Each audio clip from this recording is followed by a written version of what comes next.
वय हा आकडा असतो, भविष्यामध्ये दाखवून देऊ. गणेश नाईकांचं म्हस्केंना हे उत्तर आहे.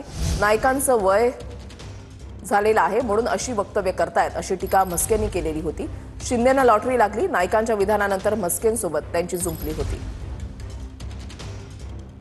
माझी त्यांना विनंती आहे, परंतु लॉटरी कुणाला लागली याचा विचार जर आपण गत काळाला आठवणी दिल्या तर तुमच्या लक्षात येईल की शेवटी कदाचित नाईक साहेबांचं वय झालं आणि त्याच्यामुळे कदाचित अशी वक्तव्य ते करत असतील. पण माझी विनंती आहे त्यांना की आमच्या नेत्यावरती तुम्ही अशा पद्धतीने टीका करण्याचा प्रयत्न करू नका.